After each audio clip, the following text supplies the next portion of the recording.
السلام عليك يا رسول الله السلام عليك حبيبي يا نبي الله السلام عليك يا رسول الله السلام عليك حبيبي يا نبي. Mesdames, Mesdemoiselles, mes sœurs, mes frères, messieurs, soyez les bienvenus dans le chapiteau de l'UOIF. Nous avons aujourd'hui le plaisir et l'honneur d'accueillir notre frère, le professeur Tariq Ramadan, qui intervient dans le cadre d'une série de 3 séminaires autour de la parution de son dernier livre, Introduction à l'éthique islamique. Premier séminaire qui a été donné hier dans ce chapiteau, portant sur la définition de l'éthique islamique et ses sources. Aujourd'hui, le séminaire donc, a pour titre Catégorisation des sciences islamiques et leur finalité éthique. Et demain, Inch'Allah, à 10h30, dans ce même chapiteau, il donnera le 3e séminaire Éthique universelle et éthique appliquée entre les civilisations et dans les différentes sciences. Nous vous invitons à profiter de ces rappels, profiter de sa réflexion et partager après, Inch'Allah. Sans plus tarder, je vous laisse en sa présence, sans oublier que pour laisser en vous sa pensée mûrir, nul besoin de l'applaudir.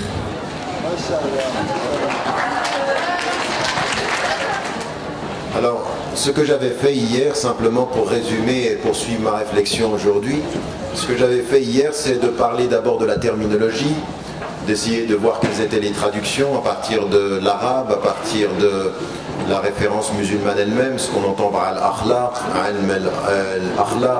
et comment les sources avaient été questionnées. Puis ensuite, nous avons parlé des sciences qui s'en sont occupées, les 3 sciences fondatrices et fondamentales qui vont d'abord questionner ou se questionner sur la question de l'éthique.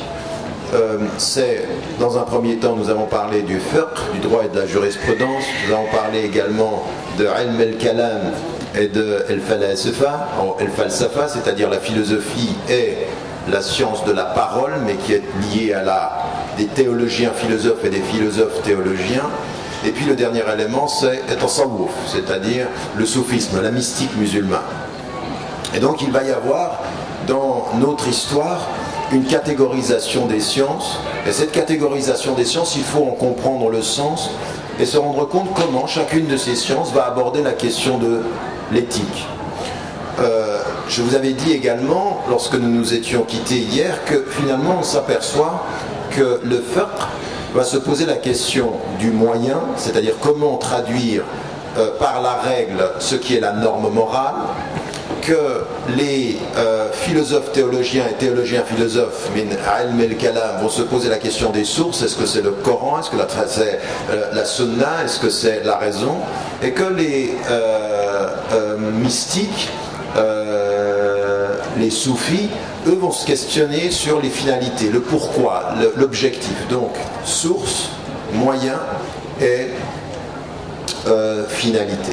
Et donc ce que je vais faire avec vous aujourd'hui en 2 temps, c'est de poser la question de la catégorisation de ces sciences, c'est-à-dire qu'est-ce que chacune des sciences va développer sur le plan éthique, se poser la question aussi des finalités, et de se rendre compte de est-ce qu'il y a moyen en fait aujourd'hui, au-delà de la catégorisation de ces sciences, quand vous entrez dans une université islamique, quand vous allez à Al-Azhar, quand vous allez en Arabie Saoudite, dans l'une des 2 universités de référence, ou quand vous allez dans le monde majoritairement musulman et que vous allez dans les institutions, voire même quand vous êtes ici dans une institution islamique, vous vous rendez compte qu'on suit assez traditionnellement la catégorisation des sciences. On a des sciences sur Usul al-Fiqh, sur al-Fiqh, si on a des cours sur la mystique, ça existe, mais souvent on ne le fait pas. On a Ulum al-Qur'an, Ulum al-Hadith, on a des sciences qui sont là. Dans le livre, ce que je présente, je ne sais plus c'est à quelle page,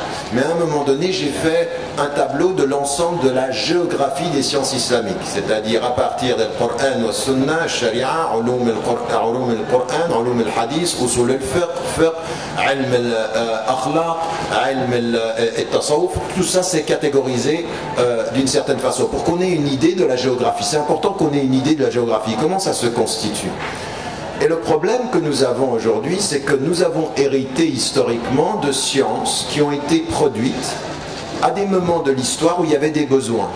Quand Shafi'i, à la suite de Ja'far al-Sadiq, revient, parce que c'était son professeur, et vous savez que Ja'far al-Sadiq a cette caractéristique tout à fait particulière d'être reconnu par la tradition sunnite et la tradition chiite. Il était le maître à penser, il est un des imams chiites et un des enseignants sunnites. Et ça amènerait, rien qu'en connaissant cet élément-là, à remettre en cause ce que certains essayent de nous dire chez les sunnites, c'est que les chiites ne sont pas musulmans et qu'il faut les rejeter. Autant on peut avoir des désaccords sur les fondamentaux, autant on peut avoir des accords même sur le plan politique.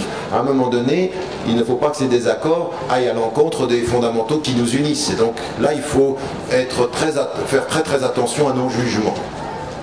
Donc les chiites, dans leur très grande majorité en suivant la ligne, même de ce qu'on vous dit sur le Yémen, hein, quand on vous dit les Haïdites sont chiites et tout ceci, c'est une imposture sur le plan de leur référence scolaire, puisque scolaire au sens scolastique, parce qu'en fait ils sont extrêmement proches, et c'est reconnu historiquement, des sunnites. En fait, les Haïdites ont été considérés par les savants comme la tradition chiite la plus proche du sunnisme, au point que même certains ont dit c'est la 5e école sunnite. Donc vous vous rendez compte aujourd'hui ce qu'on est en train de nous faire comme imposture politique en disant attention, c'est l'Iran qui et on est en train de construire ça dans nos esprits. C'est très dangereux et c'est basé sur nos ignorances à nous, si vous comprenez. Donc là maintenant je reviens aux fondamentaux en se disant bon, quand on voit ces sciences là, est-ce qu'il y a un moyen de réussir à faire un lien entre ces sciences? Est-ce qu'on peut avoir quelque chose qui serait, en langue française on appelle ça holistique, c'est-à-dire une vue qui trouve une orientation globale, englobante, une cohérence entre les savoirs, parce que des savants dans leur histoire ont développé ces sciences. Usul al-fiqh, c'est venu à un moment donné, et Shafi'i il voyage et il s'aperçoit que les gens, selon les lieux où ils sont en train de développer des fatawa, des avis juridiques qui n'ont pas de cohérence par rapport à l'extraction, c'est-à-dire ce que l'on connaît en arabe, c'est-à-dire comment est-ce qu'ils sortent ces textes. Après il dit il faut un cadre, on ne peut pas se permettre de faire les choses n'importe comment, parce qu'il a été interpellé là-dessus. Et donc à partir de ceci, il développe usul al-fiqh, qui n'est pas une science originelle musulmane, ça n'existait pas, il le fait. Et les savants qui le faisaient naturellement, comme Malik, comme Shafi'i ibn Hanbal, Abu Hanifa et tant d'autres, parce que vous savez qu'il y en avait à un moment de notre histoire, on est à 30 écoles juridiques, hein, il y en a qui ont disparu par l'histoire parce qu'il n'y avait plus d'élèves, mais il y a des écoles qui se sont institutionnalisées au-delà des 4 que nous avons. Pourquoi ils sont des écoles? Parce qu'en fait, ils développent une méthodologie. Qui fonde la méthodologie? Un maître et un savant. Qui le suit? Ses étudiants. Et ça devient une école par la constitution humaine. Ça n'était pas à l'origine comme ça. Il n'y a pas de malékite du temps du prophète, oui. D'accord? Et maintenant les salafis qui nous disent ça c'est un produit de l'histoire, ils ont raison, mais eux ils sont en train de développer une nouvelle école contre toutes les écoles, et donc c'est encore une école. Oui? Bon. Donc en fait la question que je voulais poser, c'est est-ce qu'il est possible, au-delà de ces sciences, de trouver quelque chose qui soit une cohérence? Comment est-ce qu'on fait? Pourquoi à un moment donné on s'aperçoit que ceux qui sont des juristes, des fuqaha, ils sont en train de même rejeter toute la dimension de la philosophie. Il faudrait qu'on n'ait pas de pensée théologique et philosophique, et on rejette le tasawwuf en disant c'est extérieur à l'islam. Est-ce que tout ceci historiquement est fondé? Et là, on doit faire un travail de retour aux sources. C'est ce que j'essaye de faire dans le texte en termes d'introduction. Donc j'y reviens en disant attention, il faut maintenant qu'on soit très clair. Autant le Coran et la tradition du prophète sont des masadel, c'est-à-dire des sources que nous respectons, autant nous devons comprendre que les êtres humains les ont interprétés à travers l'histoire et dans leur temps. Et ils ont produit des sciences. Oui. Alors parfois les textes renvoie à quelque chose qui va développer une ère scientifique. Par exemple, dans le hadith de Jibril alayhi salam, quand Jibril vient au prophète alayhi salam et qu'il lui pose des questions, là vous apercevez, il lui dit quoi? Il lui dit informe-moi, donc c'est une question rhétorique, hein, c'est Jibril qui demande au prophète alayhi salam de dire, pour que les gens qui sont autour de lui l'entendent, qu'est-ce que c'est que l'islam. En fait, il va y avoir les 5 piliers de l'islam. Et ça va être quoi dans les sciences islamiques? Il va y avoir une science qui va être la science des ibadat, oui, et qui va être un des éléments, un des chapitres du fiqh. Et quand il dit les 6 piliers de la foi, ça va être quelle science? Al-aqida, c'est-à-dire le credo. Et quand il va dire al-ihsan, les soufis disent ça c'est nous, c'est-à-dire c'est comment être sincère avec Dieu à tel point que la finalité de l'islam ou de l'iman c'est l'ihsan, c'est-à-dire c'est ça qu'on essaye. C'est quoi? C'est qu'en fait que tu adores Dieu comme si tu le voyais, car si tu ne le vois pas, lui il te voit, et la finalité c'est l'excellence. Et l'ihsan c'est à la fois l'excellence dans la sincérité, c'est-à-dire que tout ce que tu fais des ibadat ou de l'iman, c'est démédier comme si tu le voyais, qu'en fait toute ton intention elle soit pour lui. Et donc le texte lui-même a catégorisé des domaines que les savants vont prendre et ils vont constituer à partir du texte. Donc il y a parfois dans le texte la légitimation des sciences, oui, mais dans aucun texte vous avez quelque chose qui sera le fondement de usul al-fiqh. Ça c'est une construction d'un homme ou d'un courant à travers les hommes qui se dit attention, il faut maintenant qu'on se donne des cadres d'extraction. Vous me suivez là? C'est pas trop compliqué? Donc une fois qu'on a dit ceci, on se dit, bon, je ne vais pas prendre toutes les sciences aujourd'hui, mais je vais prendre les 3 qui s'occupent de l'éthique. Et là, on va s'arrêter sur un des éléments importants, c'est le fiqh, la jurisprudence. Pourquoi? Parce que c'est la première science qui naît, c'est une science des moyens. Oui, c'est quand on va avoir des problèmes avec les moyens qu'on va se poser la question des sources. Oui, c'est la source se pose quand le moyen ne répond pas. D'accord? Si vous avez un outil puis que vous n'arrivez pas à répondre à un problème que vous avez, je ne sais pas, vous êtes en train de réparer une voiture, les outils vous manquent, peut-être que vous dites, ah ben, si on m'a dit que tous les outils que j'avais devaient me permettre de réparer, c'est peut-être que j'ai pas compris le problème. Donc on vient aux sources. Oui? Donc historiquement, c'est ce qui s'est passé. On répond pratiquement aux questions, tout à coup on se dit attention, là il y a un problème. Si on continue comme ça, on ne va pas répondre. Donc on s'est posé la question des sources. Oui? Et puis ensuite on va se poser la question des buts. Donc le moyen pose la question des sources, et à partir des sources, on se pose la question des buts. Vous voyez historiquement comment ça se passe? Et donc ceux qui suivent le prophète al-salam, ils le voient, et ils voient comment il réagit, comment il fait les choses. Donc ils suivent les moyens. Mais à un moment donné, ils se disent, attends, lui il utilisait les moyens parce qu'il comprenait les sources d'une certaine façon et qu'il avait un objectif particulier. Donc il faut qu'on reconsidère tout ça et on développe de nouvelles sciences. Oui, ça c'est humain, ça, c'est une histoire d'homme, oui, c'est une histoire d'homme au sens H majuscule, d'être humain et de femme. Même si dans notre histoire, on comprend mal et on comprend trop peu que les femmes étaient impliquées là-dedans. Comprenez bien que Aïcha radiallahu anha n'est pas simplement une femme qui a rapporté des hadiths, elle a contesté l'interprétation de certains hommes. Oui, elle a contesté l'interprétation de certains hommes. C'est une femme faqiha, c'est-à-dire elle est autant dans le rapport du hadith que dans sa compréhension. Et même avec des gens qui faisaient autorité. Ali ibn Abi Talib, c'est des gens, elle était une savante, c'est-à-dire qu'elle porte la parole qu'elle a entendue, mais la compréhension qu'elle a partagée.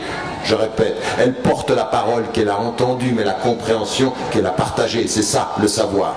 Une fois qu'on a dit ça, on va commencer par les moyens, le fiqh. Et là, on s'aperçoit que vous lisez des choses qui vont mettre en évidence une compréhension très importante que les fuqaha vont faire. Ils vont systématiquement, et ça c'est une chose que l'on trouve chez les grands savants, dans les grandes écoles malikites au départ, c'est qu'en fait, chaque fois qu'ils pensent la règle, ils pensent la règle à la lumière de sa norme morale. Qu'est-ce que ça veut dire moralement? Et est-ce que le Coran nous dit ça, lui? Est-ce que le Coran, directement, il nous dit, quand nous faisons quelque chose, que nous devons penser à la finalité morale? Quand vous entendez dans le Coran que la prière, elle est censée vous protéger de la perversité et de l'interdit, qu'est-ce que ça veut dire? Ça veut dire qu'en fait la règle de la prière a une fonction morale, de vous faire éviter la moralité. Donc en l'occurrence, ce qu'on comprend, c'est que les règles qui sont instituées pour la prière ont une fonction morale. C'est-à-dire qu'il faut toujours garder les deux. Il ne faut pas qu'on garde la règle et qu'on oublie l'objectif, c'est-à-dire pourquoi tu pries, à ce point-là, à tel point que le prophète al-salam transforme les choses, dit, si ta prière ne te sert pas à aller à l'encontre de la perversité, ta prière, elle ne vaut plus rien. La même chose, il le dit pour le jeûne. Certains d'entre vous vont appliquer la règle, c'est-à-dire jeûner, ne pas boire et ne pas jeûner, mais ils ne gagneront de leur jeûne que ça, parce qu'en fait, l'intention qui est derrière, qui est celle de la purification du corps, ils ne l'ont pas. Ils respectent la forme et ils ont perdu le contenu. Vous avez compris? Donc les fuqaha, ils vont parler de ça. Ils vont effectivement parler de ceci. Et dans un des textes de Abu Hamid al-Ghazali, qui est un texte très très important de ce point de vue-là, c'est pas Ihya Ulumuddin, c'est Mizan al-Amal, c'est-à-dire comment juger de l'action. Ce qui va être très important, c'est l'apport éthique, moral, la perception de ce qu'est l'objectif de ce point de vue-là. Donc, ce qu'on doit comprendre, nous, de ce point de vue, c'est effectivement comment les fuqaha vont systématiquement lier au départ. Alors, il lit tout le temps ceci dans cette perspective-là. Et moi, ce que je voulais mettre en évidence, parce que là, il y a une référence que je voulais pouvoir vous donner tout à l'heure.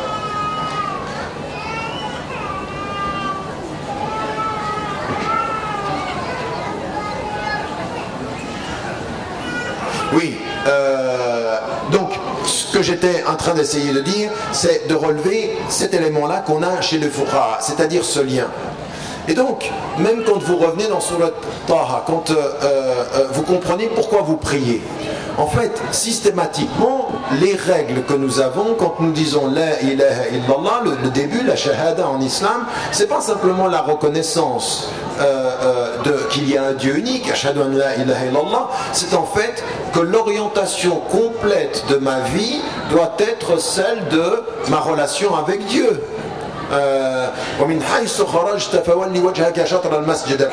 D'où que tu sortes, oriente ta face vers la Qibla. C'est ça qu'Allah il veut de vous, que vous vous tourniez et que votre face elle soit là. Mais non, c'est de où que tu sois, tourne ta face, ça veut dire où que tu vives, tourne ton cœur. Comprenez la littéralité, c'est attention, hein, il faut que la Qibla, oui, la Qibla elle est là, mais c'est toute ta vie qui est dans la Qibla. C'est pas t'as une vie à droite et la Qibla comme ça. Ça c'est du formalisme, vous comprenez ce que je suis en train de dire? C'est-à-dire que les fuqaha, ils ont ceci, ils comprennent le texte, attention, il y a quelque chose qui nous est dit dans le texte, tourne ta face, tourne ton cœur. Toute ta vie, elle prend ce sens-là. Et ça veut dire que même dans ta prière, et ça c'est très important, c'est-à-dire, on prie, oui, mais ça a un sens de prier, c'est quoi? C'est que tu te souviennes de lui. Et vous savez bien qu'à un moment donné, vous priez, mais ce que vous êtes en train de faire, c'est les gestes. Le cœur est à l'ouest, la mémoire est au nord, et puis la conscience et l'attention, elle n'est pas là. Et quand quelqu'un vous dit, t'as prié, ah oui, ton corps a prié, ton cœur, je ne sais pas. Et certains, quand ils m'entendent, ils se disent, bon, bah alors j'arrête de prier. Non, c'est le contraire. Faut mieux prier plutôt que prier n'importe comment. D'accord? Donc moi les prières TGV qui sont faites, non, attention, là il y a des choses qui sont vous savez ce que c'est qu'une prière TGV? C'est prendre le train et laisser son cœur à la gare. Donc non, ça va pas. À un moment donné, vous voyez bien qu'ici les fuqaha ont lié les deux choses. Et comme ils les ont liées, nous on doit comprendre que le grand problème que nous avons avec certains de nos frères aujourd'hui qui sont salafis littéralistes.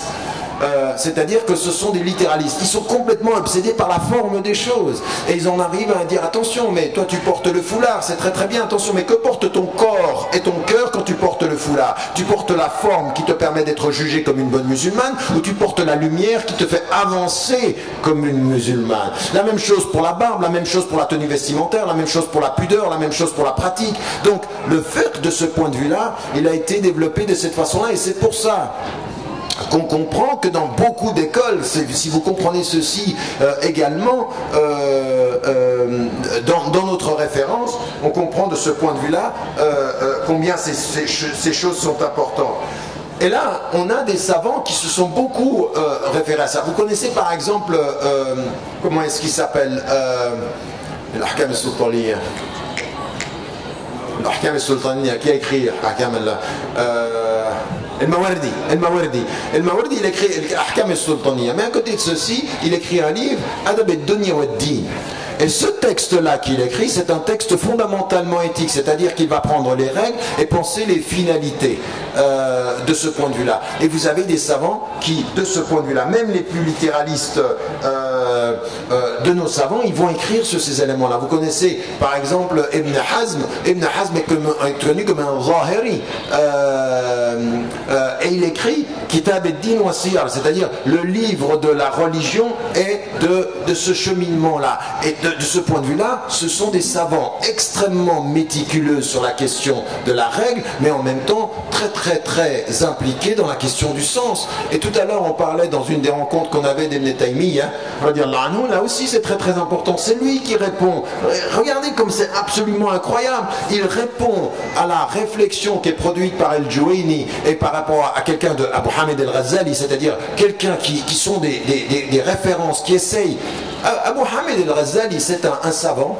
Il était reconnu comme le faqih, Hujjat al-Islam, c'est-à-dire la référence. À un moment donné, lui, quand il parle, vous là, vous êtes gentil par rapport à la popularité de l'homme de son époque. Il est considéré comme la référence. Et à un moment donné, il arrête tout. Et il disparaît 10 ans. Parce qu'il est en crise. Qu'est-ce qu'il a compris? Le fait que tu sois un faqih et que tu oublies le sens de ce pourquoi tu es un faqih fait de toi un faqih de la forme, pas un adorateur du fond. Et donc il arrête, il disparaît. Il dit ça va, je vous ai servi, la salam alaikum. Oui, parce qu'il part, il fait une retraite. C'est bien beau de servir la communauté, mais à un moment donné, il ne faut pas non plus te desservir. Et à un moment donné, il revient au fond.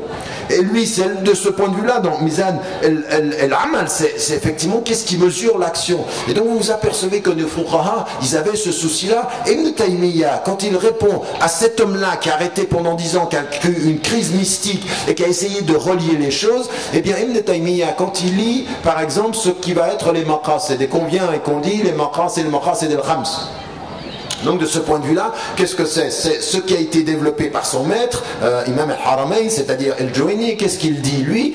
Il essaye de catégoriser comment on va sortir les textes. Il dit, il y a 5 principes fondateurs qui sont Id-Daruriyat, Maqasid al-Sharia, et qu'il faut respecter la protection de la religion, et Din, la protection de l'intellect, et l'Aql, la protection de la personne, et Nafs, la protection de la famille, et Nas, la famille d'un point, et la protection des biens, Amwal. Et puis El-Qarafi qui vient plus tard, lui il ajoute el-'ird, c'est-à-dire la dignité, c'est-à-dire ce qu'on pourrait traduire dans un langage arabe plus récent, el-karama, c'est-à-dire la dignité. Eh bien, de ce point de vue, Ibn Taymiyyah qui vient lui au XIIIe siècle, il répond, il dit quelque chose qui manque là. Parmi les principes supérieurs de l'islam, parmi les daruriyat, il y a toute la dimension intérieure. Regardez, parce que ce qu'on ne sait pas de Ibn Taymiyyah, c'est qu'il est très strict sur les règles, mais c'est quelqu'un qui participe de la tradition soufie Qadiriyya. Et donc il a un souci d'attention. Si tous ces éléments-là, c'est pour protéger la religion, protéger l'intelligence, mais c'est pas pour protéger le cœur, et c'est pas pour protéger l'amour que tu dois avoir en Dieu. L'un des objectifs, c'est l'amour de Dieu. C'est pas simplement la religion au sens formel. Donc vous voyez bien qu'il a ce souci-là. Donc les savants de fiqh avaient ce souci-là. Malheureusement, avec le temps, la science est devenue une science de la régulation et non pas une science de la réconciliation. Je répète, une science de la régulation, non pas une science de la conciliation des ordres. C'est-à-dire l'objectif est la règle. Mais la règle, parfois, sont l'objectif. Et donc, on s'est mis en évidence là-dessus. Il y a aussi dans cette science quelque chose qui lie toujours l'éthique. Vous savez qu'il y a quelque chose qui s'appelle l'ahkam et-taklifiyya. Les savants, quand ils ont lu les textes, ont séparé l'action en 5 catégories d'agir. Oui, ça s'appelle l'ahkam et-taklifiyya. La première des grandes règles, je vous en ai parlé hier, c'est tout ce qu'on va appeler el-halal, c'est-à-dire le permis. Puis ensuite, il y a une sous-catégorisation qui est liée au halal. Il y a el-mustahab, le préféré, el-makruh, le détesté, el-mubah, le permis. Et puis vous avez le haram. Donc vous avez ici une catégorie. Là, si vous comprenez bien une chose, comment, quand vous n'avez pas de règle qui vous dit c'est haram, hein, vous n'avez pas une règle qui vous dit c'est haram, c'est-à-dire par exemple, vous avez quelque chose qui serait qui n'est pas stipulé dans le Coran. Par exemple, le fait de fumer aujourd'hui. Oui, la majorité des savants disent que fumer c'est makruh, c'est-à-dire c'est détesté. Moi, mon avis, c'est que c'est haram. Mais ça, c'est sur les bases pour moi qui sont des bases de 1. La raison d'être du haram dans le fait de ne pas boire d'alcool, la raison d'être du wajib quand il s'agit de traiter son corps, et la raison d'être de finalité quand il s'agit de savoir comment on traite l'humanité. Je pense qu'aujourd'hui, fumer est pour moi bon, c'est très grave pour moi du point de vue moral, mais je ne peux pas dire que c'est dans le Coran et je ne peux pas dire qu'il n'y a pas de texte. Comment on va faire? On reçoit une nouvelle action humaine, on va essayer de la catégoriser dans le haram, halal, mubah, mustahab, makruh, et on va essayer de la catégoriser, d'accord? Mais ce qui va permettre la catégorisation, c'est la règle? Non, puisque la règle n'existe pas. C'est d'abord son fondement moral. Est-ce que c'est bien ou est-ce que c'est mal? Donc vous voyez bien qu'avant de dire la règle, il faut catégoriser la norme morale. Est-ce que c'est bien ou est-ce que c'est mal? Donc vous voyez que dans le domaine du fiqh, on a fait ce travail-là et qu'il faut continuer à le faire. Donc il faut, de ce point de vue-là, qu'on le comprenne. On est d'accord? Donc ça, c'est sur les moyens. Et ça, c'est très important pour nous de faire attention à ce que l'on ne sépare pas, à ce que l'on ne distingue pas les règles de leur raison d'être, c'est-à-dire el-illa ou el-manat, comme on l'appelle également, et el-maqasid, c'est-à-dire leur objectif. La raison d'être et l'objectif, c'est pas toujours la même chose. On est d'accord? Vous me suivez jusque-là? Ça, c'est la première des sciences. La deuxième des sciences sur laquelle j'aimerais m'arrêter, c'est celle des théologiens, philosophes théologiens et des philosophes. Et eux, qu'est-ce qu'ils vont faire? Ils vont se dire, attention, d'où vient la morale, ce que je vous ai dit hier, quelles sont les sources? Et à partir de ce moment-là, il va y avoir un grand débat. Et 3 grandes écoles, alors je ne vais pas rentrer dans les détails, mais vous allez avoir 3 grandes écoles chez les mutakallimin, c'est-à-dire chez ces théologiens, philosophes théologiens. Il y a une première école qui va se développer très très tôt, à partir du 8e, 9e siècle, qui est une école qu'on va appeler les Mu'tazila. Et les Mu'tazila vont mettre en évidence le fait que, en fait, oui, le Coran et la tradition du prophète salam sont des sources. Et attention, contrairement à ce que nous disent certains Mu'tazila ou ce qu'on appelle des néo-Mu'tazila, ils nous disent ça veut dire que le Coran n'est pas la parole divine. C'est pas vrai. Les Mu'tazila au départ pensent que la parole est divine, mais ils ne pensent pas que la parole est incréée à l'image de Dieu, sinon on pense que ce serait non pas un seul Dieu, mais le double de Dieu. Raison pour laquelle ils s'appellent eux-mêmes Ahl al-Tawhid wal-Adl, c'est-à-dire les gens du Tawhid, il n'y a qu'un seul Dieu, c'est le seul être incréé. Tout le reste est créé, même sa parole. Vous voyez, les Ash'ari qui vont leur répondre vont dire non, c'est aussi incréé. Donc vous voyez que là on est dans la question du créé et de l'incréé, non pas de savoir si le Coran est la parole de Dieu. Les Mu'tazila au départ pensent que la parole, c'est la parole de Dieu créée, mais c'est la parole de Dieu. C'est pas la parole d'un homme qui aurait... Vous voyez, c'est très important parce que les néo-Mu'tazila, par exemple dans un débat que j'avais eu avec Nasr Abu Zayd, rahimahullah, on n'était pas d'accord là-dessus, il se présentait comme un néo-Mu'tazila, mais pour lui le problème c'est que le Coran c'est pas la parole de Dieu, c'est une parole qu'il faut traiter comme n'importe quelle autre parole. Je veux dire non, les Mu'tazila n'ont pas dit ce que vous avez dit, c'est une réinterprétation historique que vous faites et qui est dangereuse. Eux ils pensaient c'est la parole de Dieu mais créée. D'accord? Et donc, Ibn Hanbal, lui, il est de l'opinion que c'était incréé. Il va être mis en prison pour ça. D'ailleurs, tous les grands savants que vous suivez, il faut simplement savoir quelque chose aussi. Pratiquement tous les grands savants que vous suivez, que vous respectez dans votre histoire aujourd'hui, ont tous pratiquement passé par la prison des pouvoirs de l'époque. Oui, sachez ça aussi. Sachez ça aussi. Ils ont payé le prix de leur pensée et de leur liberté. Et que nous, on est un peu une pensée musulmane de petits bourgeois. On a envie d'une bonne pensée, mais attends, tu me gênes pas. Hein, il faut qu'on soit bien, il faut que les Français m'aiment. Soyez aimés en vous respectant. Oui, soyez aimés en étant aussi dignes dans votre parole. Il ne s'agit pas d'être aimé à bas prix. On ne vend pas sa religion. Par contre, on essaye de mieux la comprendre. C'est pas parce qu'on est dur qu'on est juste. Et c'est pas parce qu'on est agressif qu'on est franc. On peut être agressif et hypocrite et on peut être par rapport à sa religion la défendre mais en étant injuste par rapport à ce qui est. Et la première des choses c'est quand même de comprendre que beaucoup de vos concitoyens ne connaissent pas votre religion parce que vous-même vous la connaissez mal et qu'elle leur a été mal présentée. La responsabilité c'est nous, c'est plus nous que ceux qui ne la comprennent pas. Mais ayant dit ceci, j'ai oublié où j'en étais. Je vais dire Bismillah ar-Rahman ar-Rahim. S'il y a quelqu'un qui peut me dire où j'en étais, ce serait bien.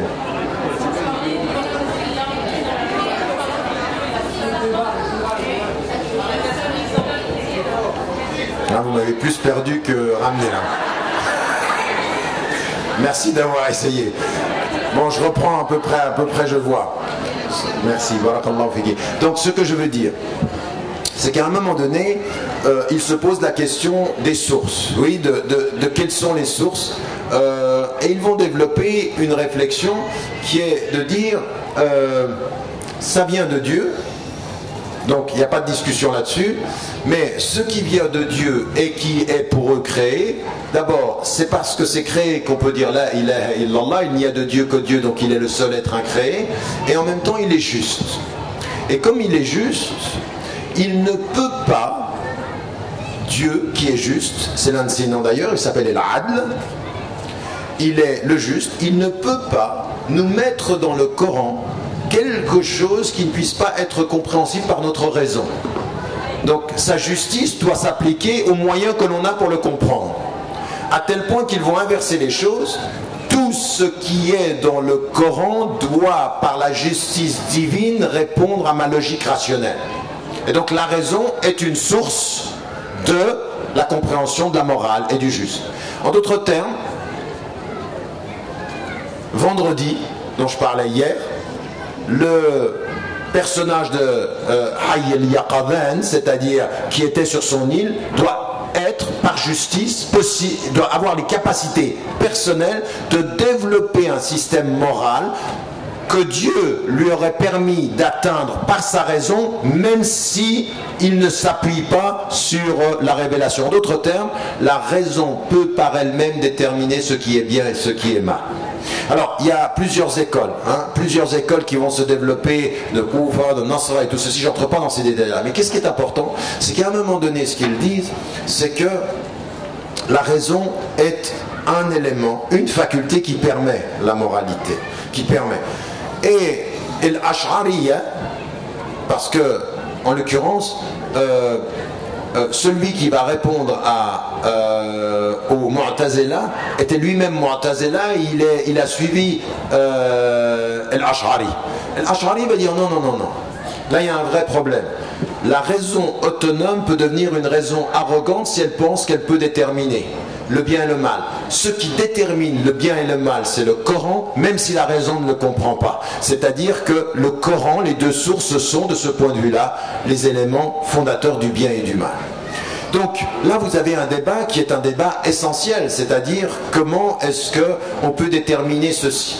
Et il va y avoir un courant, vous allez vous rendre compte dans l'histoire, que souvent les savants ont dû se positionner dans ce débat-là pour bien montrer qu'ils n'étaient pas Mu'tazila à l'époque où les Ash'ari étaient au pouvoir et montrer qu'ils n'étaient pas Ash'ari quand les Mu'tazila étaient au pouvoir. Ce qu'il faut savoir, c'est que les deux courants vont vivre historiquement des persécutions selon qui est au pouvoir. À un moment donné, les Mu'tazila sont au pouvoir et ils sont en train de persécuter les Ash'ari. Et à un moment donné, les Ash'ari sont au pouvoir, ils persécutent les Mu'tazila. Et ça, c'est un des grands problèmes de notre histoire.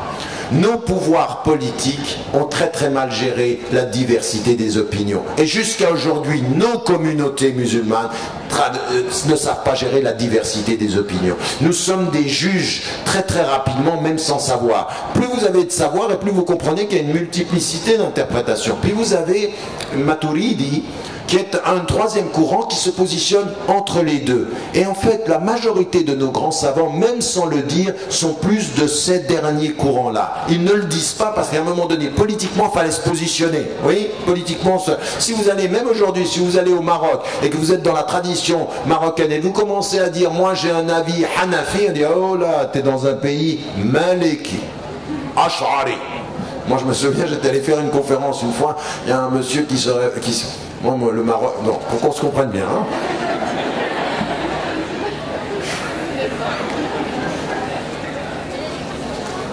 Le Maroc, c'est mon pays d'adoption. Et bientôt l'Algérie, Inch'Allah, quand je pourrai y aller. Parce que votre ministre, à l'époque, a considéré que j'étais pas une personne bien vue là-bas. Enfin bref. L'Algérie a ses raisons, que la raison révolutionnera. Mais... ce que je voulais dire, c'est qu'au Maroc, quelqu'un se lève et me dit non, mais la vie que tu dis là, c'est pas nous. Ici, on est en terre Maliki Ash'ari. Tu discutes d'autre chose, t'es pas avec nous. Attendez, bon, déjà,